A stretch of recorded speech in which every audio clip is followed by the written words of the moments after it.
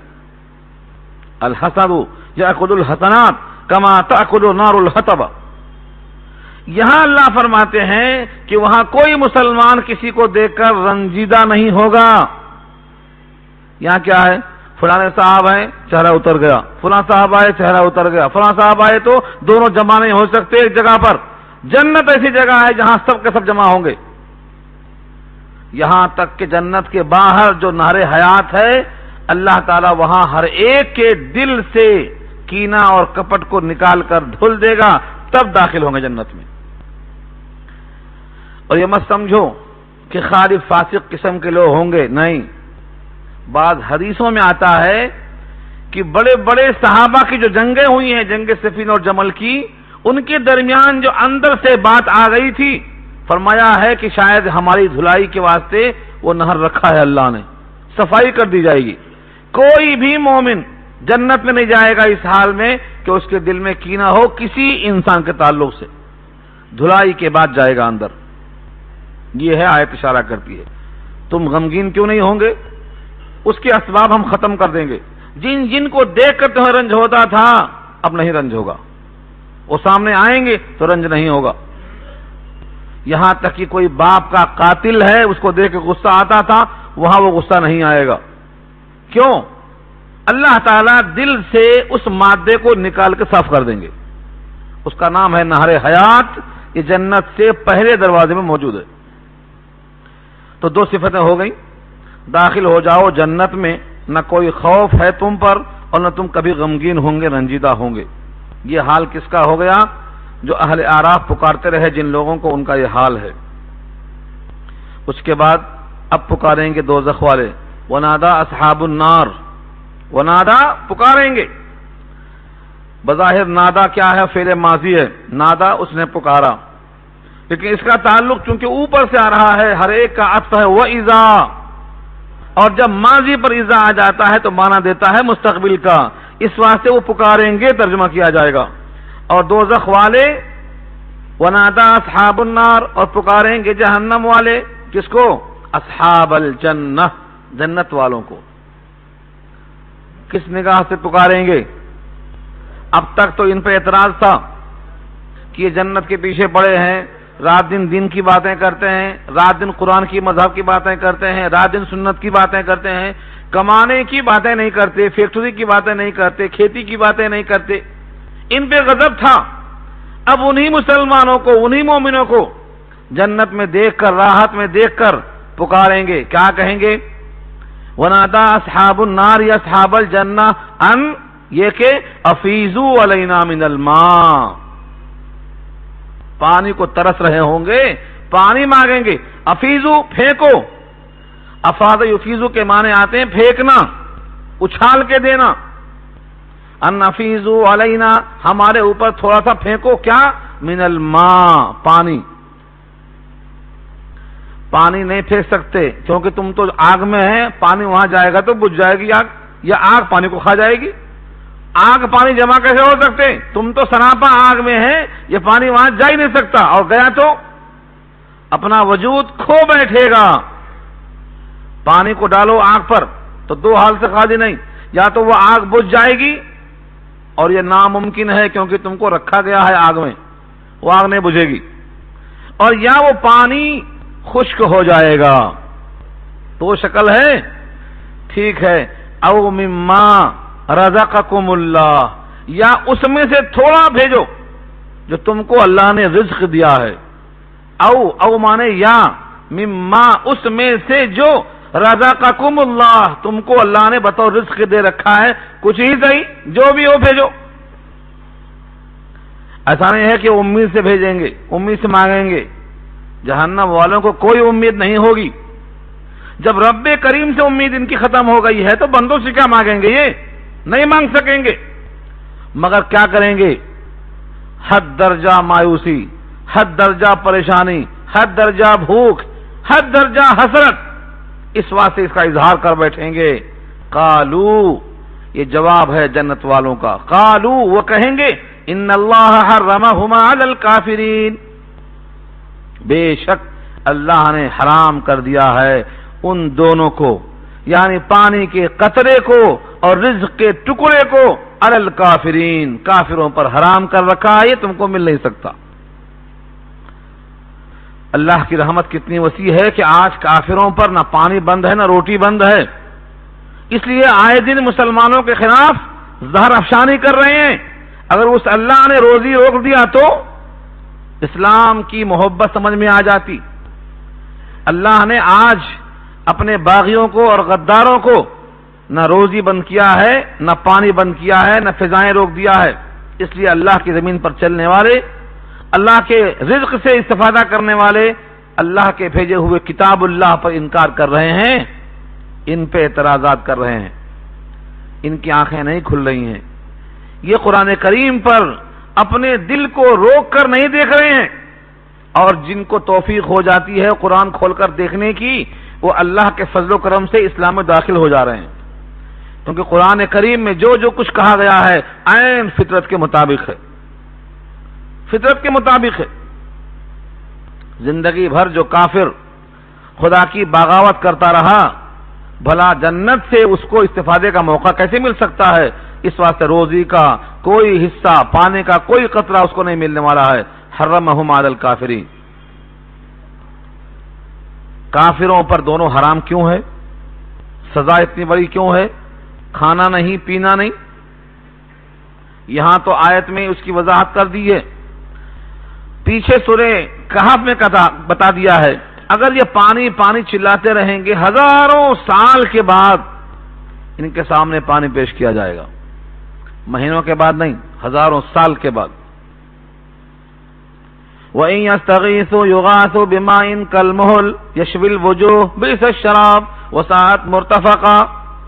سورہ کہف جمعے کو پڑھو، رک کر سوچو کیسا ہم سکون سے پانی پی رہے ہیں، اس پانی پر دل سے الحمدللہ بھولنا نہیں چاہیے، کیونکہ یہی پانی کا قطرہ یہاں تلاش کر رہے ہیں لوگ، ہزاروں سال پانی پانی پانی پکارتے رہیں گے۔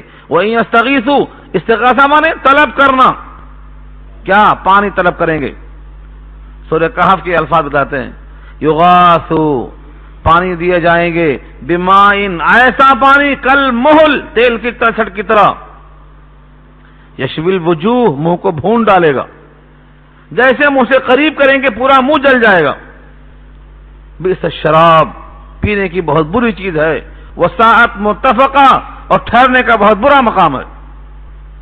تو یہ پانی ہزاروں سال کے بعد ملے گا، اول تو منہ جل جائے گا، پورا چمڑا نکل جائے گا، اگر تھوڑا بہت اندر بھی چلا گیا تو قرآن کریم کی آیت سورہ محمد میں ارشاد ہے اللہ کا کہ اندر کی اتریاں پوری کٹ کے گر جائیں گی۔ فقطع امعاہم سقوا ماء حمیما فقطع امعاہم، گرم پانی دیا جائے گا تو اتریاں پوری کٹ کے گر جائیں گی۔ سورہ محمد پارہ 26 کے الفاظ ہیں۔ اور اگر یہ پانی کہیں جسم پر پڑ گیا، سر پہ پڑ گیا، اللہ فرماتے ہیں اوپر کی کھال اتر جائے گی پوری۔ یصب من فوق رؤوسہم الحمیم یسحر بہ ما فی بطونہم والجلود، اندر کا بھی باہر کا بھی سب کٹ جائے گا۔ کیوں؟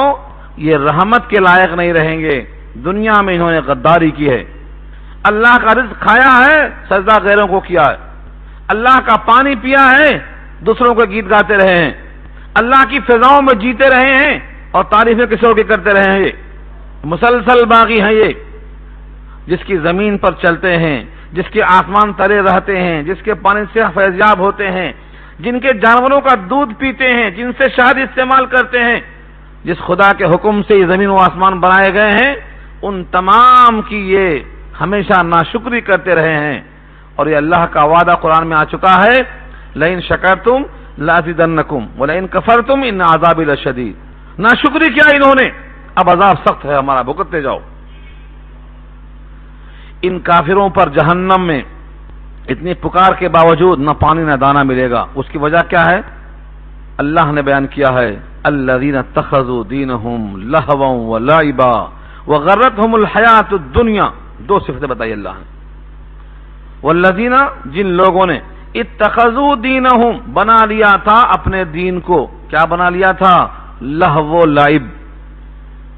لہو اور لعب یہ دو لفظ ہے، دین تو لہو و لعب نہیں ہے، دین تو سمجھداری کی بات ہے، سنجیدگی چاہتا ہے، متانت چاہتا ہے، وقار چاہتا ہے، توجہ چاہتا ہے، اخلاص چاہتا ہے، انابت چاہتا ہے، رجوع مانگتا ہے۔ انہوں نے دین کو مذاق سمجھا ہے، مرضی۔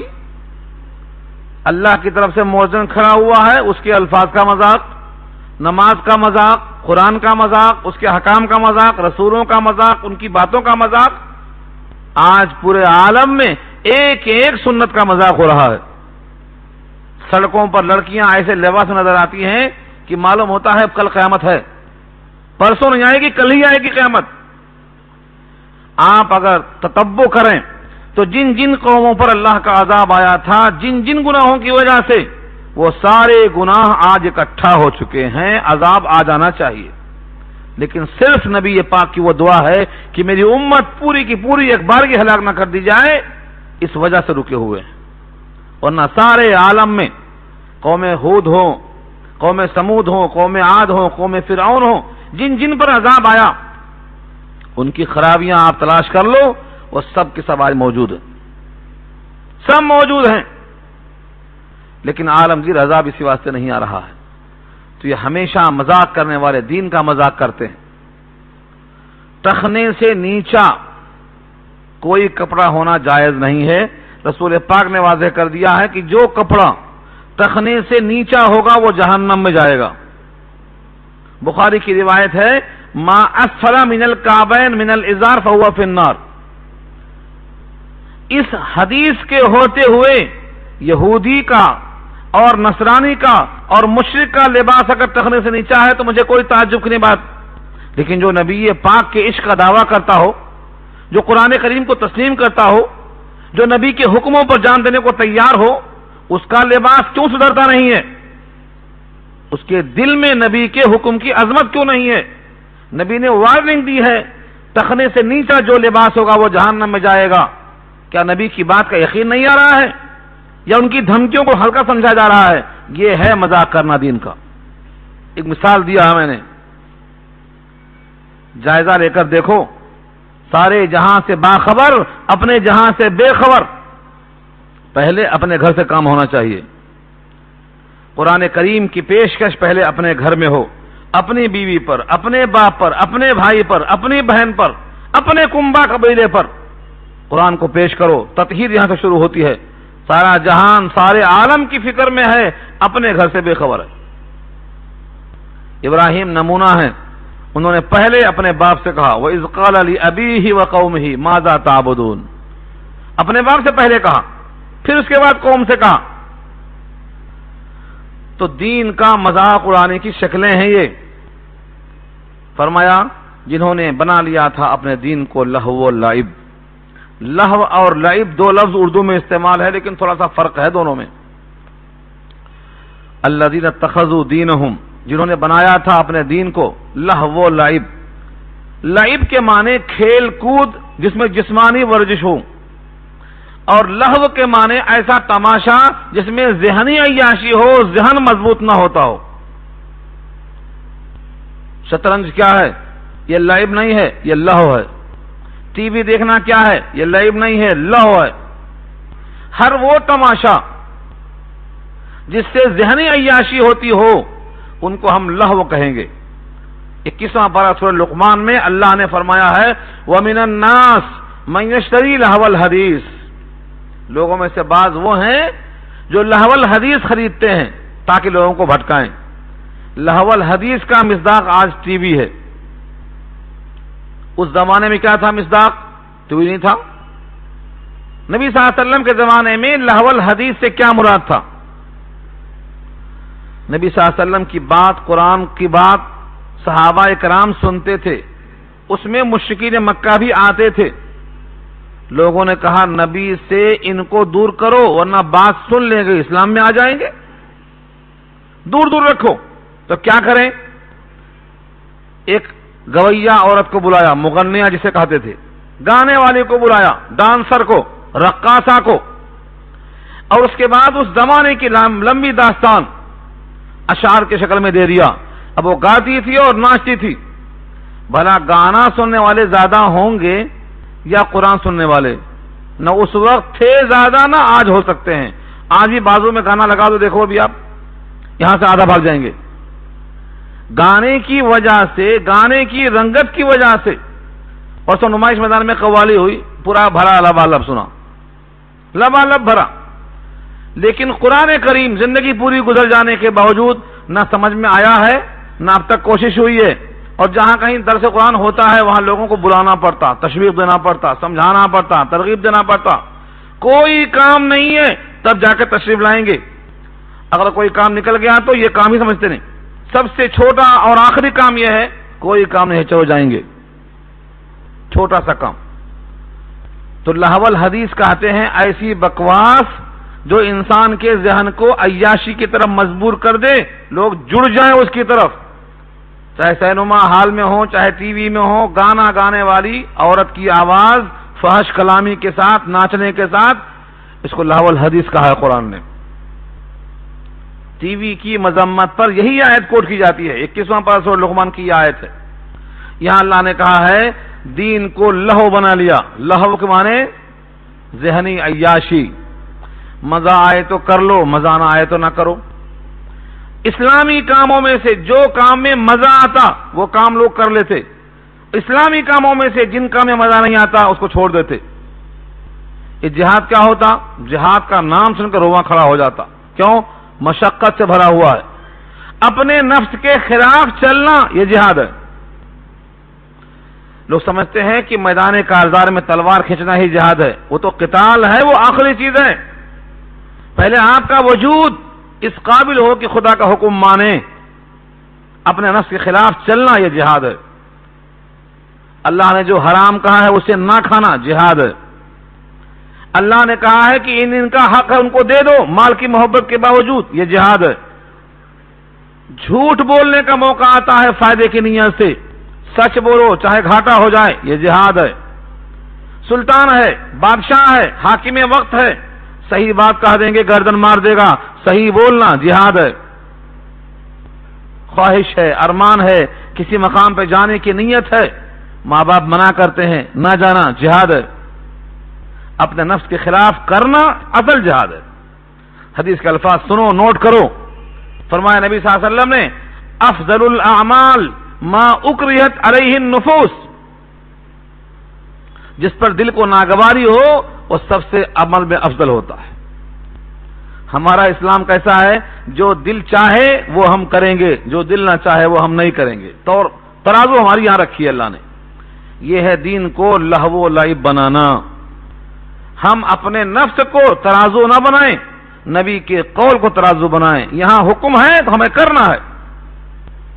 بظاہر دنیا لٹتی نظر آتی ہے۔ تو دو لفظ ہیں، ایک ہے لہو اور ایک ہے لعب۔ لعب کے معنی کھیل کود، تیر اندازی کرنا، گھوڑ دوڑ کرنا، کرکٹ کھیلنا، والی بال کھیلنا، جس میں جسم کی حرکت ہوتی ہے، اس کو لعب کہتے ہیں۔ پھر یہ منع کیوں ہے؟ تو یہ تو ہمارے پاس مطلوب ہے۔ فرمایا نبی صلی اللہ علیہ وسلم نے تیر اندازی کرو، گھوڑ سواری کرو، تیراکی کرو، دوڑ میں مقابلہ کرو، یہ تو حکم دیا گیا، یہ منع نہیں ہے۔ یہ منع کب ہے؟ جب اس میں انہماک، اس میں مشغولی، اس میں لگن اتنی بڑھ جائے کہ اذان ہوتی رہے، جماعت ہوتی رہے، ابا پکارتے رہیں، کچھ بھی کام بگڑتا رہے، ہم تو کھیل میں لگے ہوئے ہیں، اب منع ہے۔ یا کھیل کی محبت میں ننگے ہو جائیں، چڈی پہن کے کھیلنا شروع کر دیں، اب منع ہے۔ حکم یہ ہے ناف سے گھٹنے تک ستر ہے، کسی کی نگاہ نہ ڈالنے کا موقع دو، نہ ڈالو۔ ننگے نہا رہے ہیں یا ننگے کھیل رہے ہیں، منع ہے، اب ممانعت آئی اس کی۔ تو ننگا ستر ہونے کی بنا پر منع ہے، نماز چھوٹنے کی بنا پر منع ہے، ماں باپ کی بات نہ ماننے کی بنا پر منع ہے۔ اگر کھیل جسم کی مضبوطی کے واسطے ہو، ورزش کی نیت سے ہو، تو گھوڑ سواری بالکل جائز نہیں بلکہ سنت ہے۔ گھوڑ سواری کا مقابلہ سنت ہے، تیر اندازی سنت ہے، تیراکی سنت ہے۔ مضبوطی کے لیے، توانائی کے حصول کے لیے، جسم کی پختگی کے لیے بالکل سنت ہے، بلکہ اللہ کا بھی حکم ہے، رسول اللہ کا بھی حکم ہے۔ سورہ انفال 9واں پارہ اللہ فرماتے ہیں وَأَعِدُّوا لَهُم مَّا اسْتَطَعْتُم مِّن قُوَّةٍ وَمِن رِّبَاطِ الْخَيْلِ، گھوڑوں کو باندھ کے رکھو مضبوطی کے واسطے، تاکہ دشمن تمہارا اور اللہ کا تم سے ڈر جائے، مرعوب ہو جائے۔ حکم دیا اللہ نے۔ تو اس سے معلوم کیا ہوا؟ لعب منع نہیں ہے، ہاں لہو مطلق منع ہے، ذہنی عیاشی مطلق منع ہے، اس واسطے کہ آدمی وہاں بھٹک جاتا۔ جب ذہن بھٹکا تو سارے اندر کے اخلاق اس کے مخرب و خراب ہو جاتے ہیں، فکر ہو جاتی ہے اس کی۔ تو پہلی کیا خرابی ہے؟ جنہوں نے دین کو لہو و لعب بنا لیا۔ ہمارا دین لہو و لعب نہیں ہے، ہمارا دین تو ایسا ہے کہ ہر عمل پر صلے کی دعوت دیتا ہے۔ سبحان اللہ پر صلے کی دعوت ہے، سجدے پر صلے کی دعوت ہے، قیام پر صلے کی دعوت ہے۔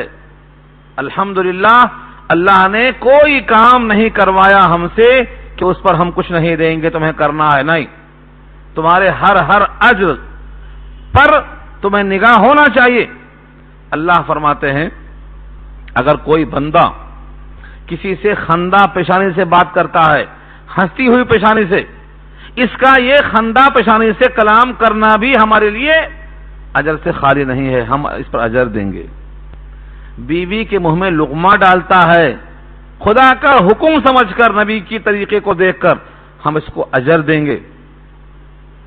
اگر یہ راستے سے کانٹا ہٹاتا ہے خدا کی مخلوق کو شر سے بچانے کے لیے، ہم اس کو اجر دیں گے۔ کسی بھولے ہوئے کو راستہ بتاتا ہے، ہم اس کو اجر دیں گے۔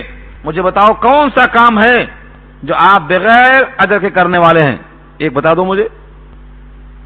چھوٹا سے چھوٹا کام، بڑے سے بڑا کام، لذت والا کام، لذت کے بغیر والا کام، ہر کام جو بحکم خدا ہوگا، بطریق مصطفیٰ ہوگا، اللہ کا وعدہ ہے اجر دینے کا۔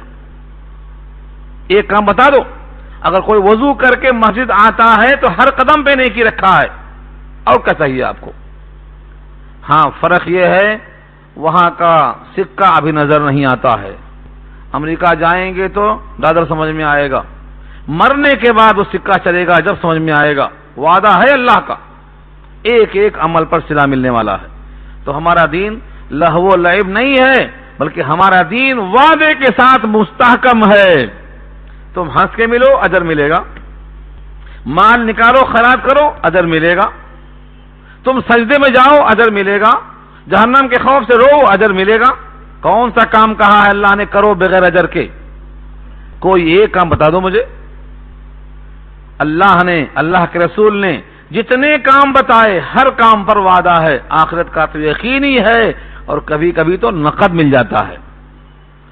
بلکہ میں آپ سے عرض کروں بلا کیے ہوئے اتنا مل گیا ہے کہ اس کی تلافی نہیں کر سکتے آپ۔ بلا کچھ کیے ہوئے ماں کے پیٹ میں تھے، کیا کرنے کے لائق تھے؟ آنکھ ناک کان دل دماغ سب دے کے بھیجا، اس کا بدلہ دے سکتے ہو؟ ایک گردے کی قیمت زندگی بھر کماتے رہو نکلتی نہیں، ایک آنکھ کی قیمت زندگی بھر حکم مانتے رہو ادا نہیں ہونے والی ہے۔ تو اتنا دے کے بھیج دیا ہے کہ اسی کا صلہ دیتے دیتے حیات ختم ہو جائے گی، ادا نہیں ہوگا، اس کے پاس کیا کمی ہے؟ اللہ نے کہا ہے وَآتَاكُم مِّن كُلِّ مَا سَأَلْتُمُوهُ، تم نے جو جو مانگا ہم نے سب دے دیا، بلکہ تم کو مانگنے سے پہلے ہی ہم نے سب کچھ دے دیا ہے۔ وَإِن تَعُدُّوا نِعْمَتَ اللَّهِ لَا تُحْصُوهَا، گننا چاہو گن نہیں سکتے۔ یہ حق ہے، جب یہ حق ہے کہ بغیر مانگے دے دیا، بلا استحقاق کے دے دیا، بلا کچھ کیے دے دیا، تو کرنے کے بعد نہیں دے گا؟ کریم سے امید ایسے لگانا غلط ہے۔ بتوں سے تم کو امیدیں خدا سے نا امیدی.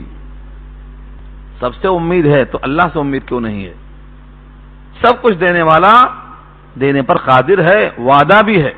تو ہمارا دین کھیل و کود نہیں ہے بلکہ اجر کے وعدوں سے مستحکم ہے. آگے اللہ فرماتے ہیں ایک اور غلطی کیا ہے انہوں نے، جنہوں نے دین کو لہو و لعب بنا لیا اور وغرتہم الحیات الدنیا، دھوکے میں ڈال دیا ہے ان کو دنیا کی حیات نے. غرتہم الحیات الدنیا، حیات زندگی، دنیا آپ خوب جانتے ہیں، ہم سے بہتر جانتے ہیں. دنیا کی حیات نے ان کو دھوکے میں ڈال دیا. کیا دھوکے میں ڈال دیا؟ 24 گھنٹے کی محنت کس کے لیے ہے؟ دنیا کے لیے ہے. یہ دنیا ہم کو چھوڑ کر جائے گی یا ہم چھوڑ کر جائیں گے، دو میں سے ایک ہونے والا ہے. قیامت آ گئی تو ختم ہے ساری کائنات، اور قیامت ابھی نہیں آئی تو جیسے ہی روح نکلتی ہے اپنی قیامت شروع ہو جاتی ہے. تو دنیا کی حیات میں ساری محنت کرنا، 24 گھنٹے میں سے ہر گھنٹہ کس کے لیے؟ دنیا کے لیے. جبکہ دنیا کا حال یہ ہے کہ یہ متاع غرور ہے، برف کی طرح پگھلنے والی ہے، ختم ہونے والی ہے. اس لیے فرمایا دنیا کی حیات نے دھوکے میں ڈال دیا اس کو. یہ سمجھتا ہے گھر ہمارا، بچے ہمارے، بیوی ہماری، شہر ہمارا، ملک ہمارا. یہ کبھی نہیں سوچتا ہے کہ یہ سب امانت ہے، حقیقت میں ان کا مالک اللہ ہے، ہم ان کو چھوڑ کے جانے والے ہیں. ہمیں دیا گیا ہے چند دن، چند سال، چند مہینے، ان کو استعمال کرنے کے واسطے بس. حقیقت میں ہمارا جسم بھی ہمارا نہیں ہے، ہمارے بدن کا چمڑا بھی ہمارا نہیں ہے، ہمارے جسم کی ہڈیاں بھی ہماری نہیں ہیں. یہ سب رب کریم کی امانت ہیں. ہم یاد نہیں آئے، ہماری نعمتیں یاد نہیں آئیں، ہمارا دین یاد نہیں آیا، ہمارے رسول یاد نہیں آئے، ہماری کتاب یاد نہیں آئی. تم مسلسل دنیا کی حیات میں لگے رہے. آج اس کا صلہ کیا ہے؟ فَالْيَوْمَ نَنْسَاهُمْ، آج ہم تم کو بھلا دیں گے. فَالْيَوْمَ، آج، نَنْسَاهُمْ، ہم ان کو بھلا دیں گے. كَمَا نَسَوْا، جیسا انہوں نے بھلایا. کس کو؟ لِقَاءَ يَوْمِهِمْ هَذَا، اس دن کی ملاقات کو بھلا رکھا تھا. مرنے کے بعد پیشی ہوگی، اللہ کے حضور جائیں گے، اس دن کو بھلا رکھا تھا. آج جب وہ دن آیا تو ہم نے ان کو بھلا رکھا ہے. اور وَمَا كَانُوا بِآيَاتِنَا يَجْحَدُونَ، اور جیسا وہ ہماری آیتوں کا انکار کیا کرتے تھے، ہم بھی ان کی طرف توجہ سے انکار کریں گے، نہیں دیکھیں گے غور سے ان کی طرف. وَلَقَدْ جِئْنَاهُمْ بِكِتَابٍ فَصَّلْنَاهُ عَلَىٰ عِلْمٍ هُدًى وَرَحْمَةً لِقَوْمٍ يُؤْمِنُونَ. اس آیت میں اللہ نے نسخہ بتایا ہے کہ تمہارے پاس ہم نے ایک کتاب بھیج دی ہے، اور اس کتاب میں تفصیل کے ساتھ، باخبری کے ساتھ، بے خبری نہیں، باخبری، سب جان بوجھتے ہیں کہ آئندہ کیا ہونے والا ہے، کیا ان کے واسطے مفید ہے، کیا مضر ہے، کن سے ان کا مستقبل تابناک ہوگا، کن سے تاریک ہوگا. سب چیزیں معلوم رکھ کر کے تفصیل کے ساتھ ہم نے یہ کتاب دے دی ہے.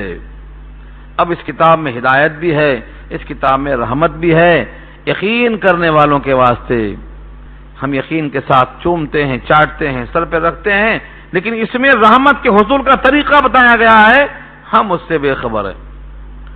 زندگی گزر جا رہی ہے، بچپن سے بڑھاپا آ گیا، بڑھاپے کے بعد کیا بچتا ہے؟ وہ آخری مرحلہ بچتا ہے. ہم اس مرحلے میں داخل ہو چکے ہیں. لیکن رب راضی کس سے ہوتا، رب ناراض کس سے ہوتا، کیسے وہ خوش ہوتا، ہم ان فکروں سے بہت دور ہے. تو آیت کا حاصل یہی ہے. ترجمہ لفظی دیکھیے، وَلَقَدْ، اور البتہ تحقیق، جِئْنَاهُمْ، دیا ہم نے ان کو. آپ کہیں گے جینا مانے دیا کیسے ہوتا؟ جینا مانے ہم آئے ہوتا. جا یجیو مانے آنا. جا کا صلہ جب بے آئے تو لانا ہوتا. جا کے ساتھ تب با لگ جائے تو لانا. جئناہم بکتاب، یہ بکتاب میں جو بے لگا ہے اسے جینا کا صلہ ہے.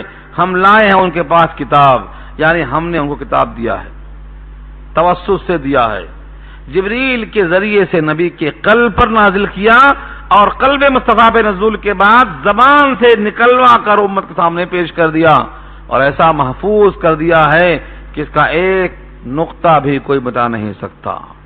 لاکھوں انسان جو دنیا کے لحاظ سے بالکل نکمے ہیں لیکن اپنے سینے کے اندر اس کو محفوظ کر چکے ہیں۔ کائنات اس کتاب کو جلا سکتی ہے لیکن مٹا نہیں۔ ڈیزل ہے یا پٹرول ہے، تمام تفصیل لکھی ہوئی چھاپ کے دے دیا ہاتھ میں۔ جب اللہ نے انسان کو بنایا تو ہر نبی کو اس انسان کے لیے کائنات میں چلنے پھرنے بسنے کے لیے کتاب بھیج دیا ہے۔ یہ کھاؤ، یہ مت کھاؤ، یہ ایسا کرو، یہ ایسا کرو، تمام تفصیل کا نام قرآن کریم ہے۔ جو اپنی حیات کے بعد مستقبل میں تابناک ہونا چاہتا ہے اس کتاب کے مطابق حیات گزارے، کامیاب ہوگا۔ یہ ہے مفہوم اس کا۔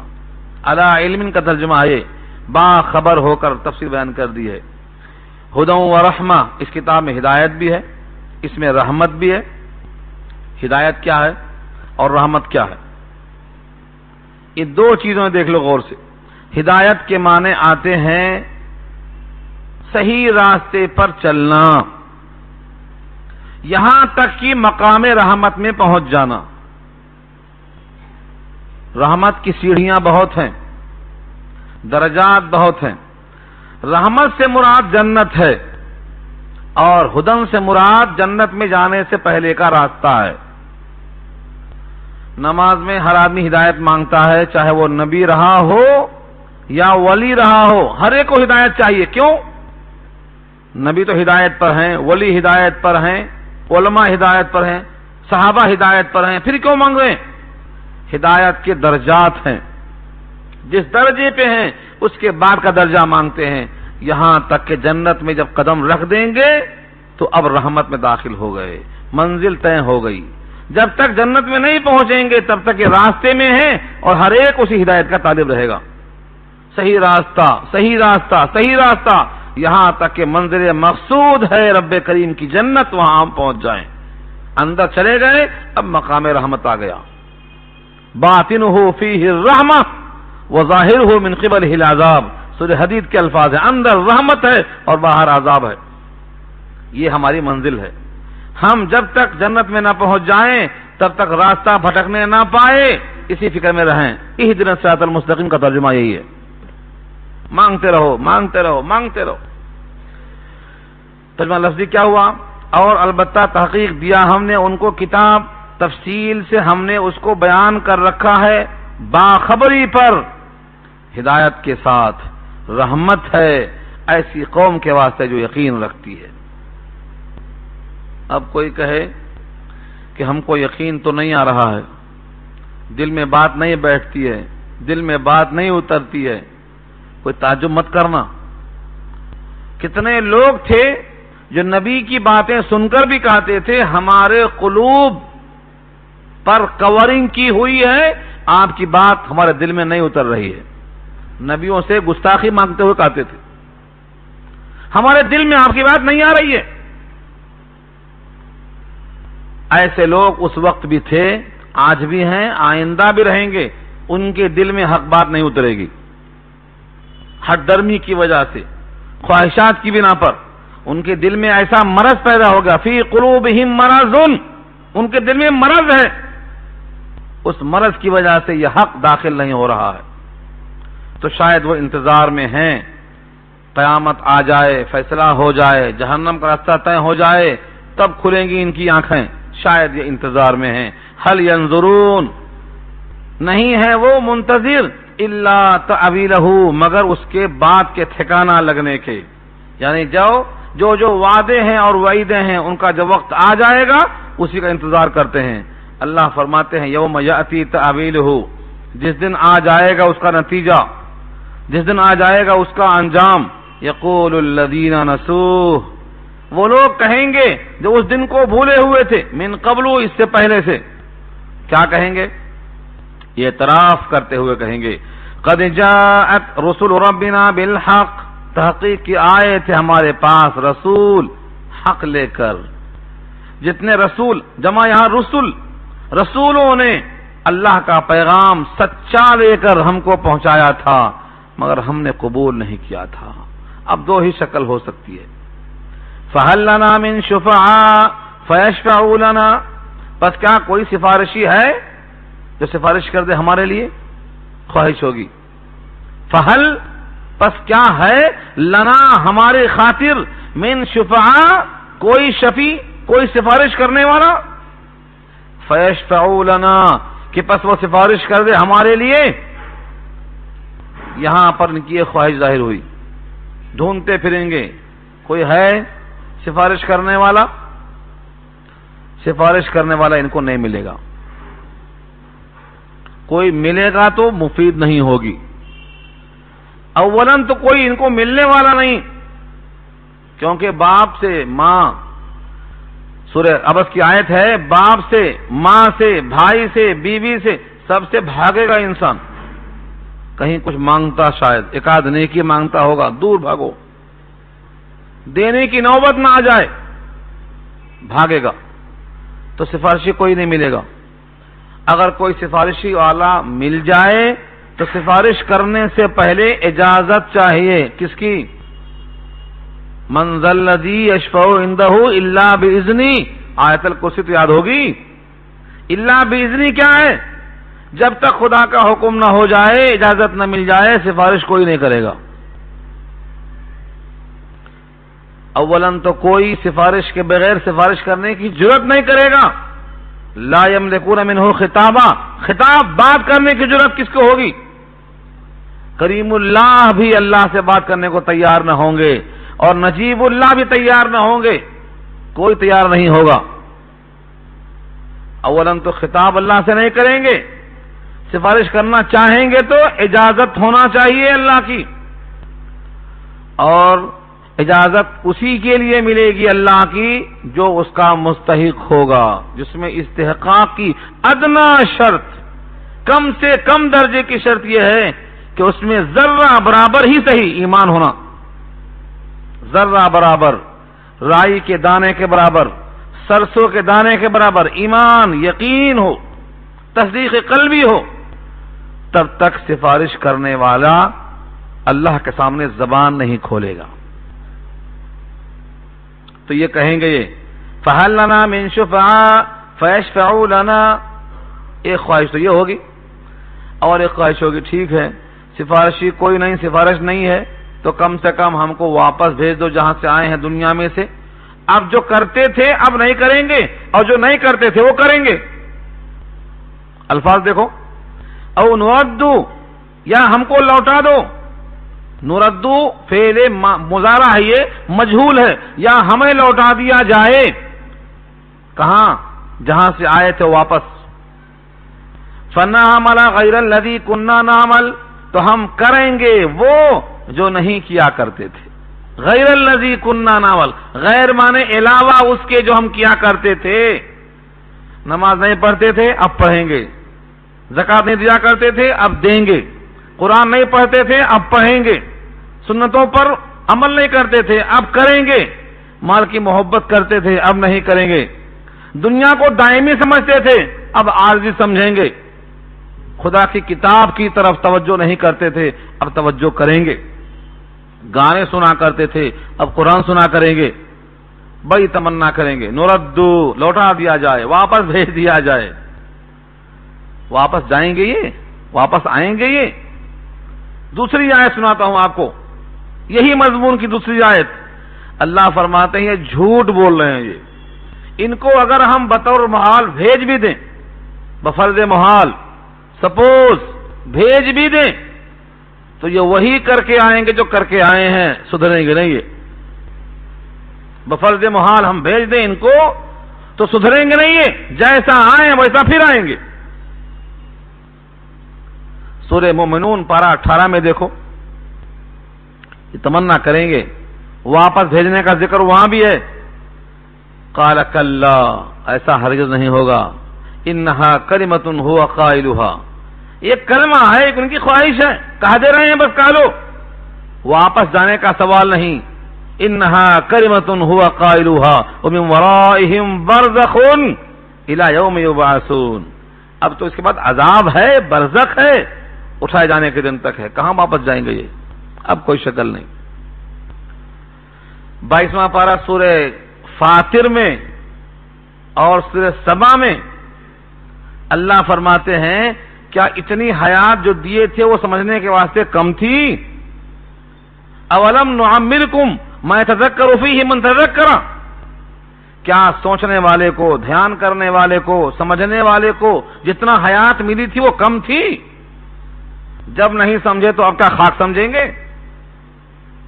اس لیے اب دوبارہ آنے کا کوئی ارادہ نہیں رہے گا۔ تو دو باتیں ہو گئیں، ایک تو اعتراف کریں گے رسول حق لائے تھے، ہم نے نہیں مانا، اب کوئی سفارشی مل جائے کہ سفارش کر دے، یا ہم کو واپس بھیج دیا جائے تو ہم کر کے آ جائیں، جو شرائط ہیں پورے کر کے آ جائیں۔ قد خسروا انفسهم، اللہ فرماتے ہیں قد خسروا انفسهم، تحقیق کے خسارہ کر لیا اپنی ذات کا، وَضَلَّ عَنْهُمْ مَا كَانُوا يَفْتَرُونَ، اور ضائع ہو گئے، گم ہو گئے ان سے وہ لوگ جس کو وہ گڑھا کرتے تھے۔ یفترون، افطرا کرنا، جو باتیں تراشتے تھے، ہم وہاں جائیں گے، دنیا میں اچھے ہیں وہاں بھی اچھے رہیں گے، ہم یہاں طاقتور ہیں وہاں بھی طاقتور رہیں گے، یہاں بھی جاگیردار ہیں وہاں بھی جاگیردار رہیں گے، یہاں بھی ہمارے پیچھے بہت لمبا لشکر ہے وہاں بھی ہمارا لشکر رہے گا۔ جو لمبی باتیں گھڑتے تھے سب ختم، سٹرول ہو گئی۔ دنیا میں ڈینگیں مارا کرتے تھے سب غائب ہوئے، اب خسارہ ہی خسارہ پڑا ہے، کوئی کام میں نہیں آنے والا ہے ان کے۔ اس پر جو واقعہ سنایا تھا میں آپ کو حاجی بہلول کا اور ہارون رشید کا، ہارون رشید نے ایک لکڑی دی تھی، کہا یہ لکڑی اس کو دینا جو تم کو بیوقوف نظر آئے، تحفہ یہ اس کو دینا۔ لکڑی دیا، لکڑی شاید تنبیہ کرتی ہے، غفلت دور کرتی ہے، تو جو بیوقوف دکھائی دے اس کو لکڑی دینا۔ وہ ڈھونڈتے ڈھونڈتے حیات پوری گزارتے رہے، کوئی بیوقوف نظر نہیں آیا، کیونکہ دنیا کی بیوقوفی کوئی بیوقوفی ہے، بیوقوفی کیا، کھیت چلا گیا، گھر چلا گیا، اولاد چلی گئی، گر گیا، مر گیا، کٹ گیا، اور کیا ہو سکتا ہے اس کے علاوہ؟ جب ہارون کا انتقال ہونے لگا، ہارون رشید کا انتقال ہونے لگا، وہ لکڑی لے کر حاضر ہوا اور پوچھتا ہے آپ دنیا میں سفر کرتے تھے تو ساتھی رہتے تھے، لشکر رہتا تھا، سواری رہتی تھی، چھاؤں کا انتظام ہوتا تھا، باورچی پہلے پہنچ جاتا تھا کھانا پکانے کے واسطے۔ یہ تو سفر عارضی تھا، مہینے کا، ہفتے کا، سال کا، 6 مہینے کا، اس میں اتنا انتظام کرتے تھے آپ۔ اب آپ تو ماشاءاللہ فائنل جا رہے ہیں، اب راستے میں باورچی کا انتظام ہے، کھانے کا، پینے کا، سائے کا، دھوپ سے بچنے کا انتظام ہے، کچھ کیا آپ نے انتظام؟ تو انہوں نے کہا افسوس میں ایسا نہیں کر سکا۔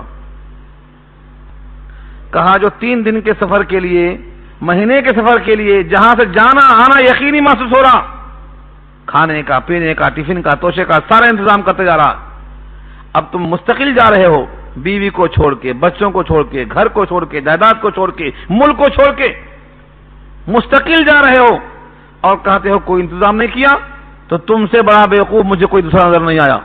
یہ لکڑی تمہارے حوالے، تمہیں رکھ لو۔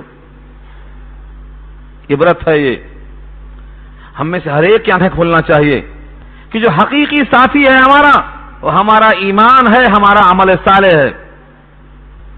یہ کتاب کا حق ادا کرو، یہ کتاب سفارش کرے گی اللہ کے سامنے، اور قرآن کی سفارش اللہ قبول کریں گے، وعدہ نبی کا ہے، اور سفارش تائید میں کرے گی جب تم اس کا حق ادا کریں گے، ورنہ مخالفت میں کرے گی اس کتاب کا حق ادا نہیں کریں گے تو۔ اللہ کے حبیب کا ارشاد ہے القرآن حجت لک او علیک، قرآن تمہاری تائید میں حجت ہے یا تمہارے خلاف حجت ہے، حجت بہرحال ہے۔ اس لیے اپنے وقت کا صحیح استعمال کرو، کتابوں میں سب سے بڑی کتاب سمجھو، صرف چومنے کے لیے نہیں، پڑھنے، سمجھنے، عمل کرنے کے واسطے، اور اپنے تمام طاقتوں کو، وسائل کو استعمال کرو کہ اللہ کے بندے جو غافل ہیں اللہ کی کتاب سے، وہ کتاب سے متعلق ہو جائیں، کتاب سے مربوط ہو جائیں، کتاب سے جڑ جائیں۔ کھانا کتنا ہی اچھا کھائیں گے، حلق سے اترنے کے بعد اسے جو ہونا ہے وہ ہو جاتا ہے۔ کتنا ہی اچھا لباس ہو، جسم پر آنے کے بعد گندا ہو جاتا ہے۔ انسان کے جسم کے اندر اتنی گندگی ہے کہ رب کریم نے اگر چمڑے کا لباس نہ دیا ہوتا تو یہ انسان اپنے جسم سے متنفر ہو جاتا، نفرت خود سے ہو جاتی۔ جتنے مخرج ہیں نکلنے والی ہر اشیاء میں بدبو اور تعفن ہے، پھر بھی غرور سے بھرا ہے، پھر بھی گھمنڈ سے بھرا ہے، اپنے آگے خدا کا حکم توڑتا ہے، نبی کا طریقہ چھوڑ دیتا ہے، اللہ کی کتاب کو چھوڑ دیتا ہے۔ یہ غفلت ہے۔ اس غفلت کا علاج یہی ہے کہ قرآن کریم کو سمجھ کر پڑھو، غور سے پڑھو۔ رکوع ہمارا پورا ہو گیا ہے، اگلی بحث بہت پیاری آ رہی ہے، اور وہ یہ ہے کہ حقیقی رب تمہارا اللہ ہے جس نے زمین و آسمان کو 6 دن کے اندر پیدا کیا۔ 6 دن میں کیوں پیدا کیا؟ یہ بہت طویل بحث ہے۔ اس کے بعد دعا کیسے کریں اس کی بحث آئی ہے، رحمت کا حصول کیسے ہو، زمین کی طرح انسان کے اعمال ہیں، یہ تمام بحثیں آگے آ رہی ہیں۔ میں انشاءاللہ آئندہ ان پر کلام